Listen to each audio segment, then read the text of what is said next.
आप बहुत जल्दी आ गए आज।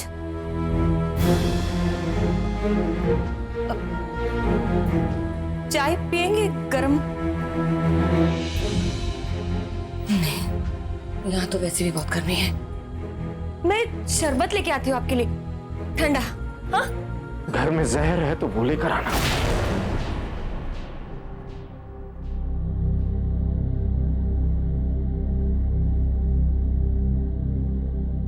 बीस साल पहले जब हमें कश्मीर से निकाल दिया गया, तब मुझ में ताकत थी कि लड़कर जीऊं,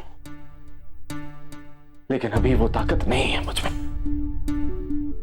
कि फिर यहां से निकाले जाने के बाद लड़ूं, जीऊं और तुम सबको जिंदा रखूं।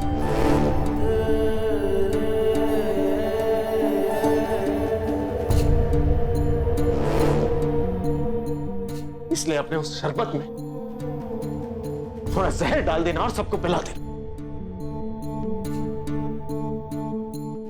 मामा जी वो तुमसे बात नहीं कर रहा हूं मैं, इसलिए मुझसे बात मत करो तुम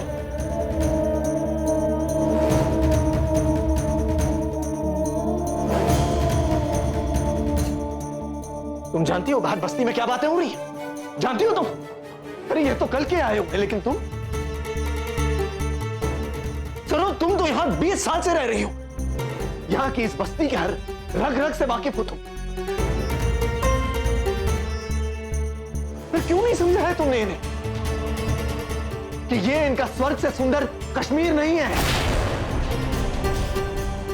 ये नर्क है, नर्क।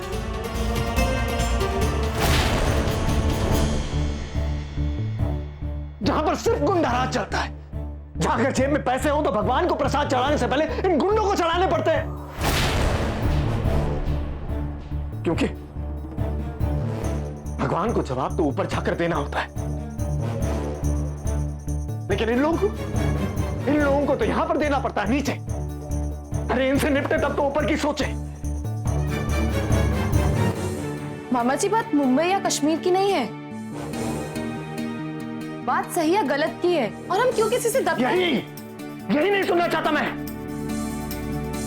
तुम्हारे पिता का वो आदर्शवादी भाषण नहीं सुनना है मुझे। क्या सही है क्या गलत है मत सिखाओ मुझे। तुम जानना चाहती हो ये मुंबई में क्या सही है? जानना चाहती हो? मैं बताता हूं, आओ।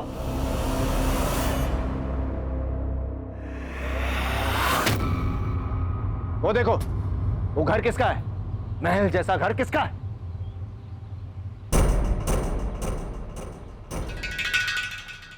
दया नाइक का, जिसे यहां के लोग दया माई कहते हैं। ये बस्ती किसकी है? मेरी नहीं, ये भी दया माई की है। ये यहां ये चाय के ठेले पर खौलते हुए पानी से लेकर हफ्ता न मिलने पर खून खौलने तक का काम किसकी मर्जी से होता है? दया माई की मर्जी से।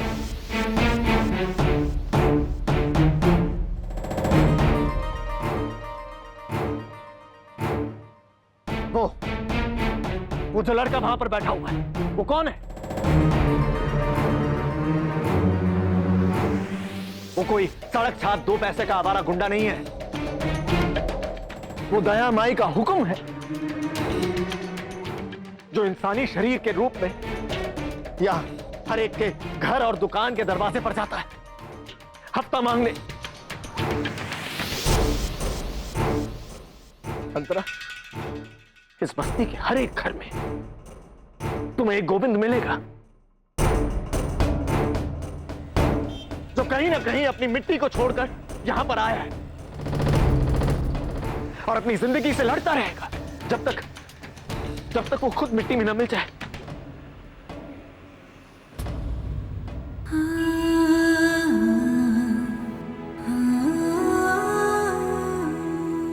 बीस साल पहले जब तुम्हारे पापा ने अपने कश्मीर में रुकने का फैसला किया था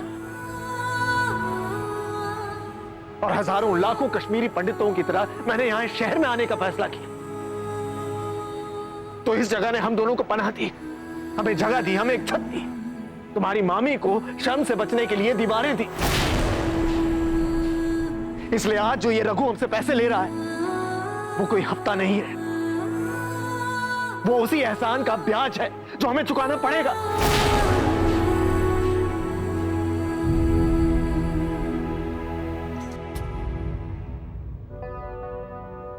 क्योंकि अगर सरकार को टैक्स न दिया जाए तो वो तो हमें अंदर कर देगी, लेकिन अगर इन्हें हफ्ता नहीं दिया तो ये हम सबको बाहर कर देंगे।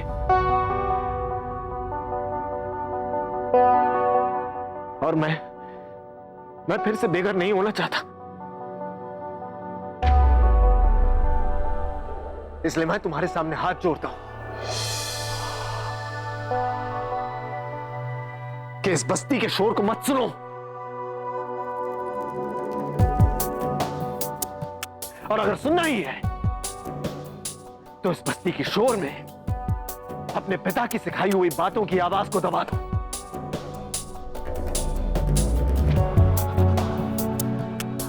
क्योंकि यही हम सबके लिए अच्छा रहेगा। और जो दिख रहा है उसे बर्दाश्त कर लो अंतरा,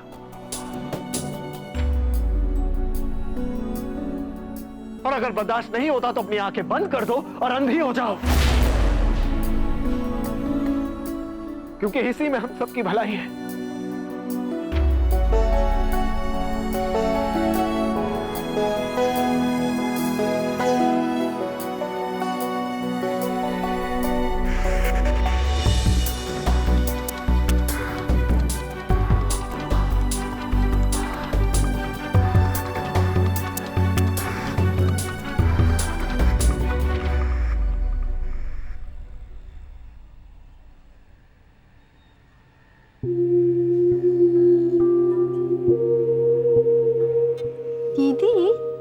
उसने हमारे विंडो के कांच क्यों तोड़े थे? क्योंकि वो एक बुरा लड़का है।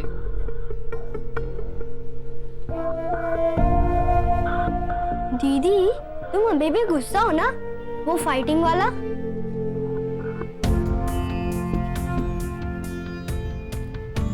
दीदी, पर हमें तो बुरे काम से गुस्सा होना चाहिए ना? बुरे काम करने वाले से तो नहीं।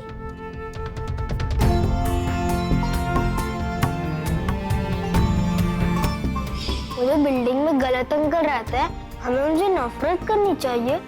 उनसे तो नहीं, पर जो वो कर रहे हैं और जो उनके पास वो बंदूकें वगैरह हैं उनसे जरूर करनी चाहिए। ईशान, तुम अंदर जाओ। दीदी, बट एक प्रॉमिस, स्टोरी सुनानी पड़ेगी। ठीक है, तुम अभी अंदर जाओ। ठीक है। हाँ जी, हो गया।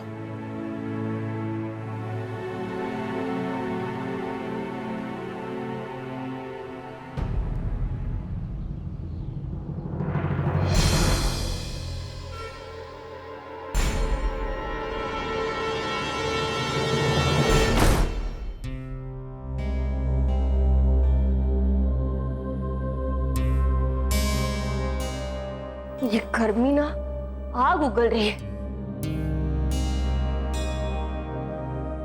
देखो तो, आपको भी कितना पसीना आ रहा है। सरोज, मत करो ना। मैं क्या कह रही थी, अगले महीने एक कूलर ले ही लेते हैं।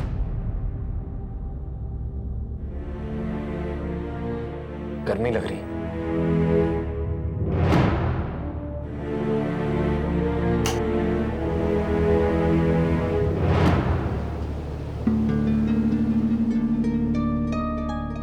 जो है उसको बर्दाश्त करना और उसी में गुजारा करने की आदत लगा लो। महंगाई बढ़ रही, खर्चे बढ़ रहे, लेकिन आमदनी भाई,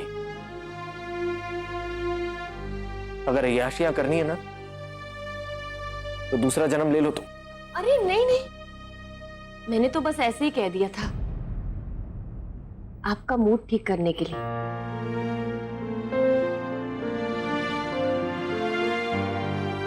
सॉरी। It's okay.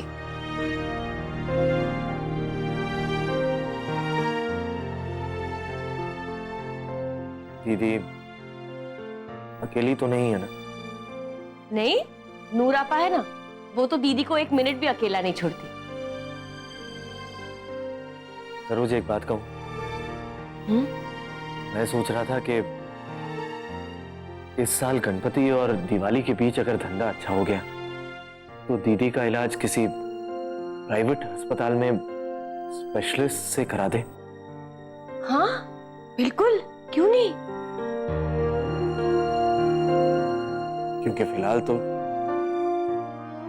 उनका इलाज किसी नॉर्मल हॉस्पिटल में ही करना पड़ेगा। इस घर की हर एक की अपनी कमाई से लगाई। कभी सोचा नहीं था कि उस रघु के पैसे से हम अपने घर में ये शीशे लगवाएंगे।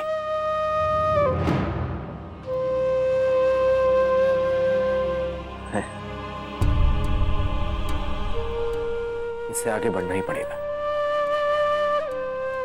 मैंने सोचा है कि मैं उस रघु से माफी मांग लूंगा।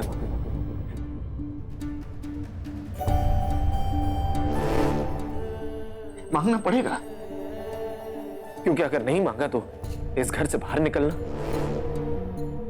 और अपना धंधा सब पे ताला पड़ जाएगा। ऐसा कुछ नहीं होने वाला, आप देखना सब कुछ ठीक हो जाएगा।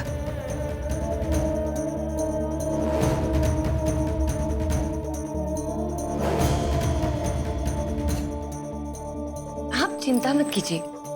हाँ?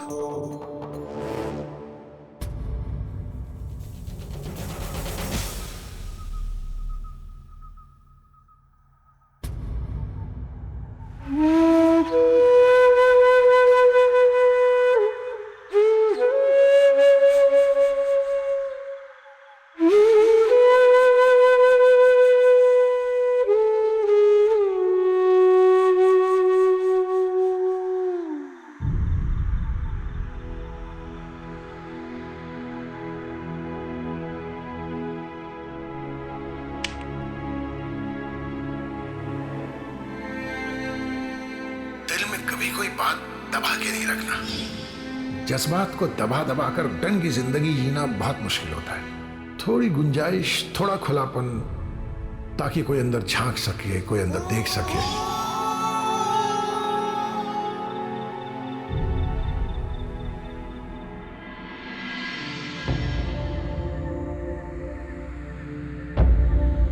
कोई ना कोई ऐसा होना चाहिए, चाहे एक ही हो, जो तुमको उस तरह जानता हो जैसे तुम खुद अपने आप को जानती हो। मेरे पास तो आप है ना पापा, तो मुझे किसी की क्या जरूरत।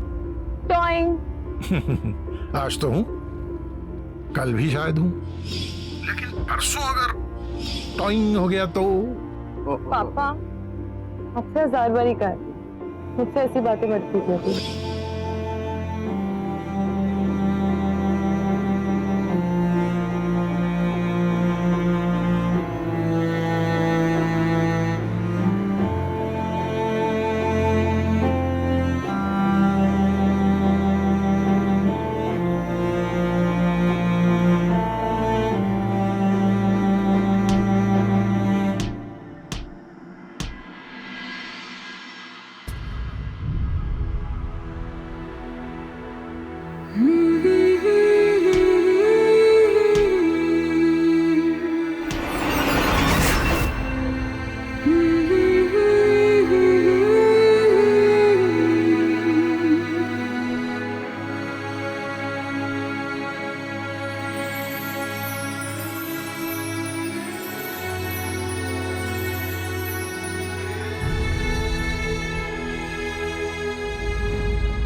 पापा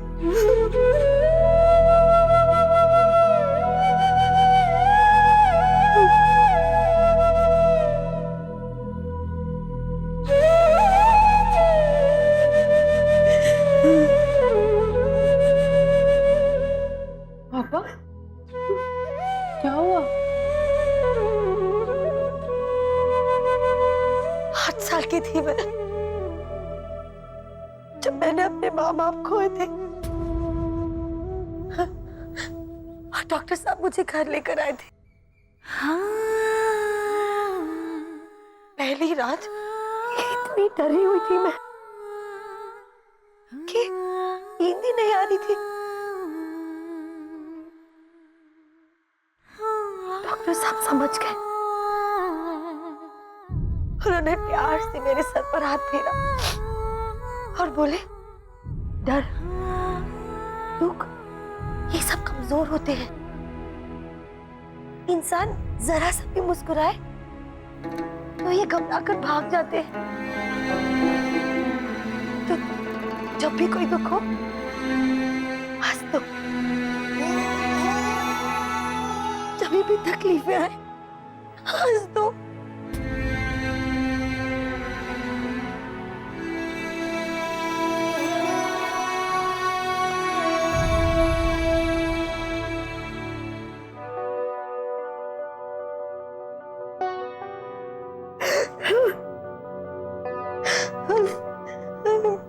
मैं छोटी यतीम बच्ची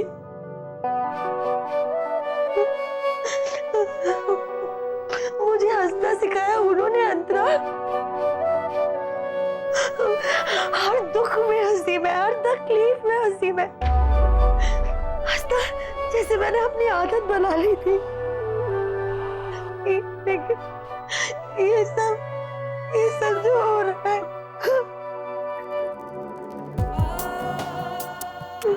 आपा तुम इतने वक्त से हम सबके लिए हंस रही हो, देख रही हूं मैं, दिल मार के ही सही सच्ची कोशिश कर रही हो हंसने की। थोड़ा सा रो लो, थोड़ा दर्द होगा, थोड़ी तकलीफ होगी, पर कोई बात नहीं, थोड़ा सा रो लो आपा।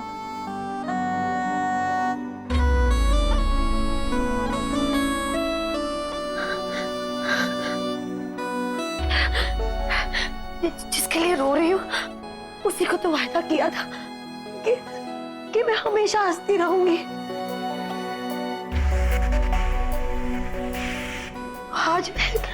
आज मैं कैसे रो सकती हूँ? और नहीं, मैं नहीं रहूंगी, मैं नहीं रहूंगी। हाय अल्लाह, मैं तो भूल ही गई, भाई साहब के जाने से पहले मुझे उनके लिए शुभता बनाना था। मैं चलती हूँ।